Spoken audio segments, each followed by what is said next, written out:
Hi guys, welcome back to my channel. My name is Jay. If this is your first time here, welcome. So today I have part 2 of how to keep your wallet in style.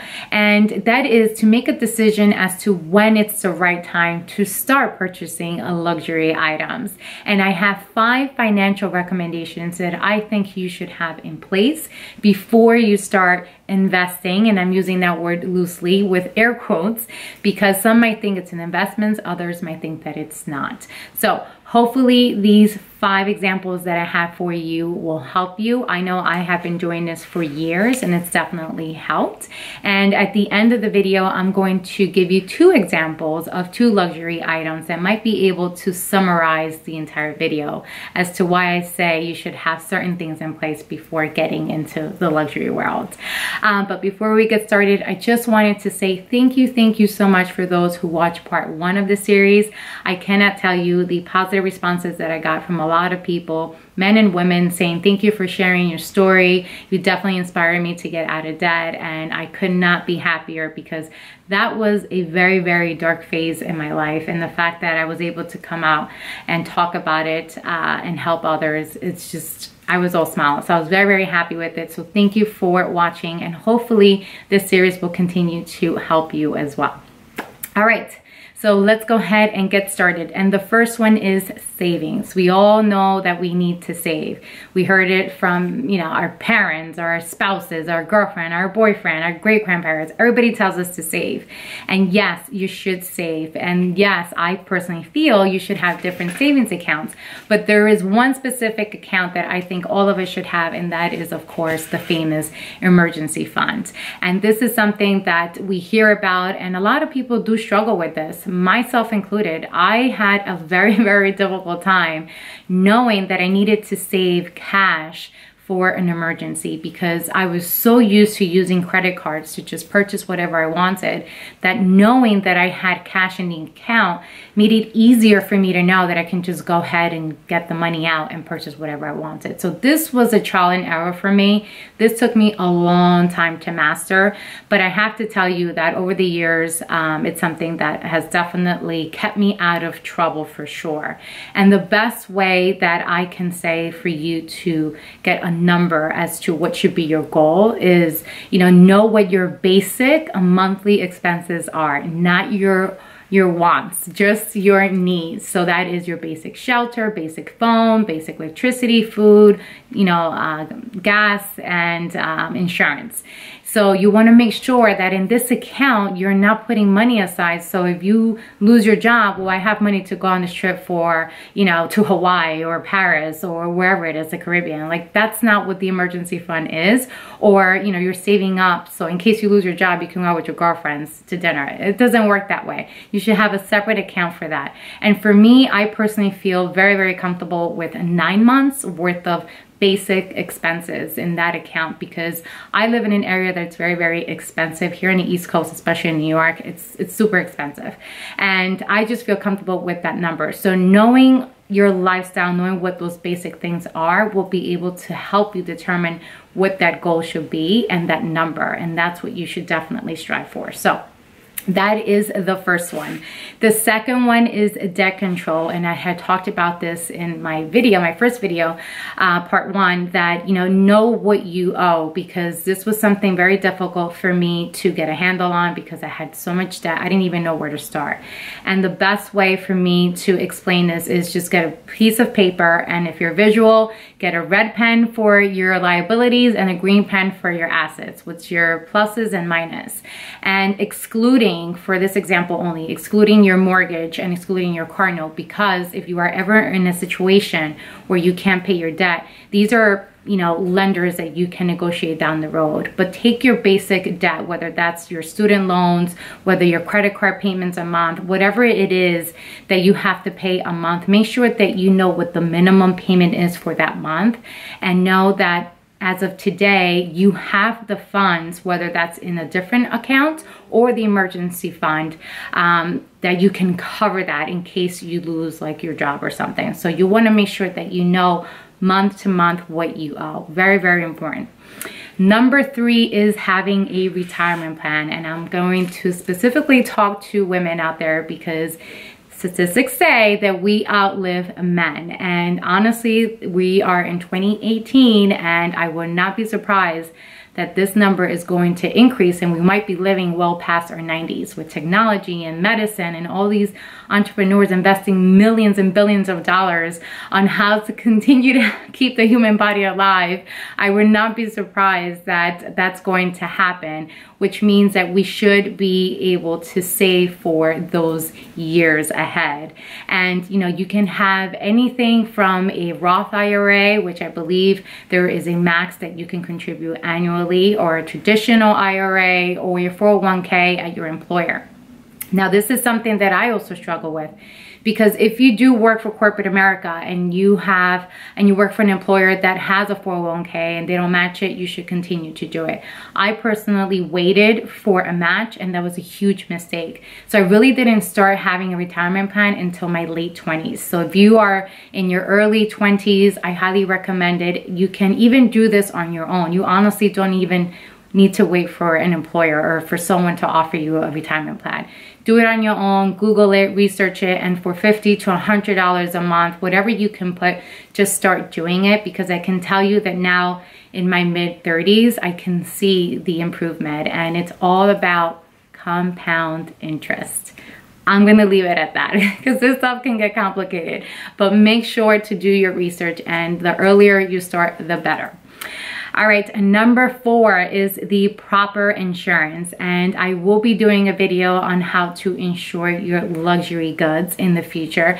But for this specific video, I'm only going to talk about 3 insurances that I think are extremely important, and that is number 1, health insurance.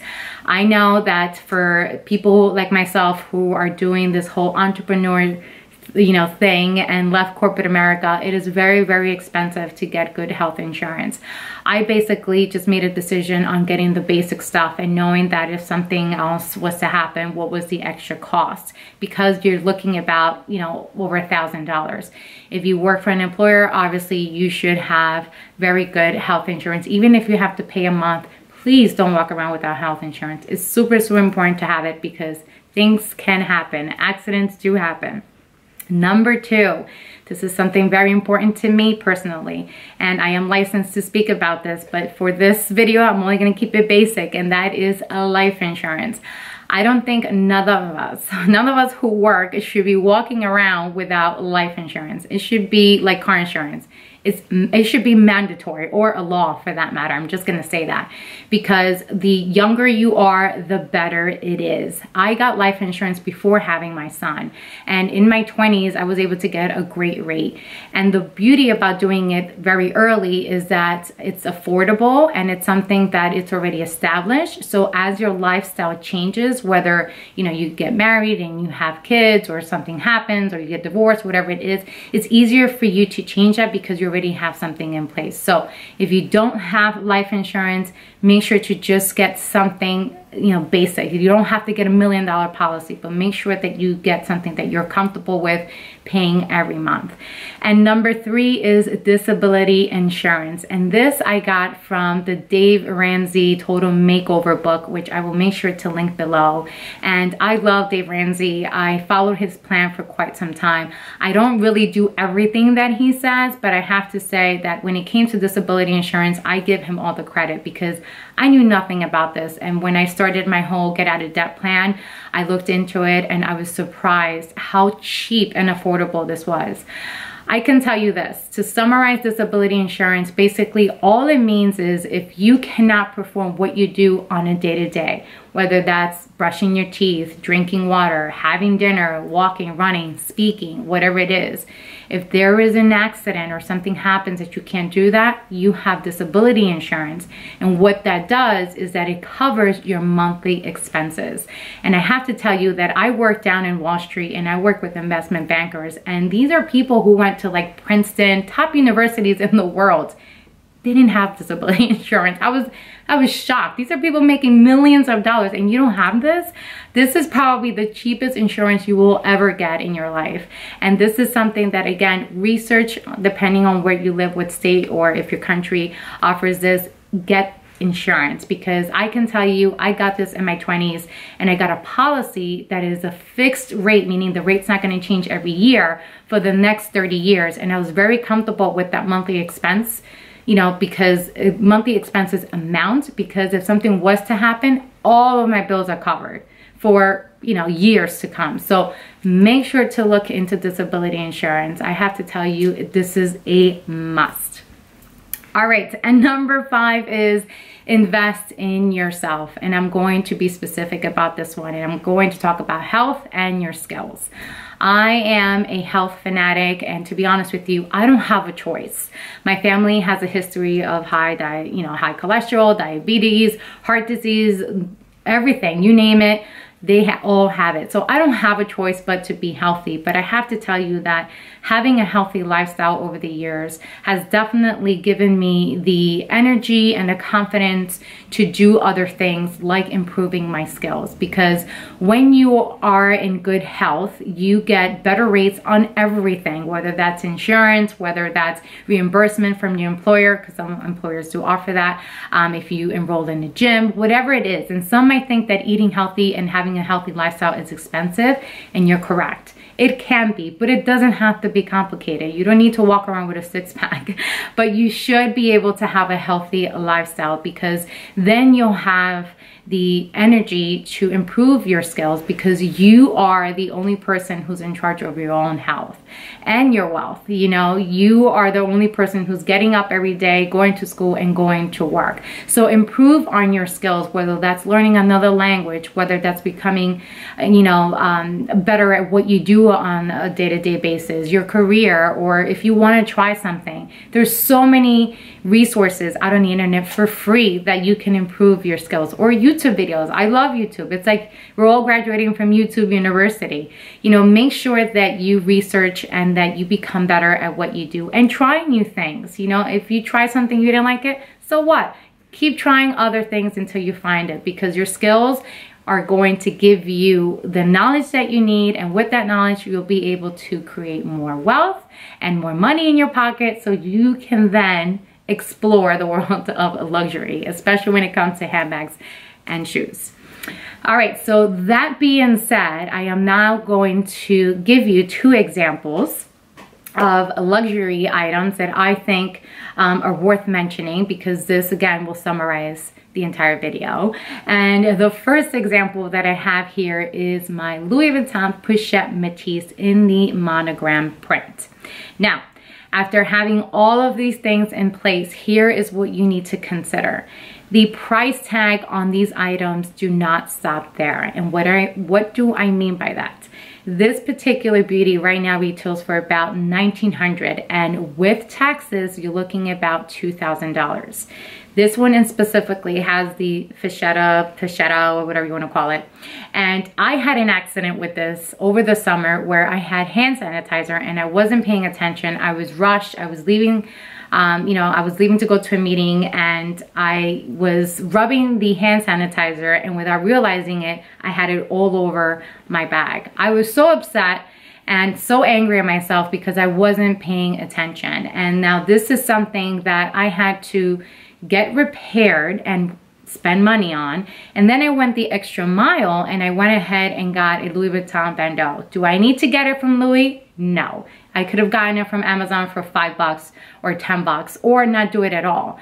But stuff like this, when you start getting into this world, this takes money and investment, I guess is a better word, because it doesn't stop with just the retail price as mentioned. You know, you have to continue to maintain these luxury items. And something like this was a great example for me to explain it to you guys, because it was additional money that I wasn't thinking that I had to spend, but because I have all these other things in place, all these financial things in place, I can afford to do that.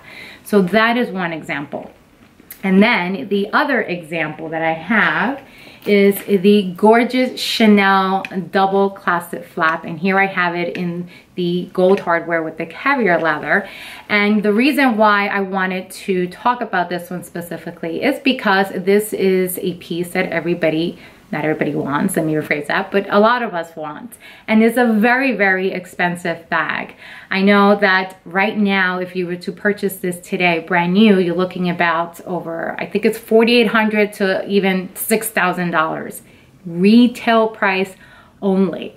So that does not include taxes. And when you are starting to get into the world of luxury, and say, for example, this is something that you would want to have in your collection, you also have to budget for taxes.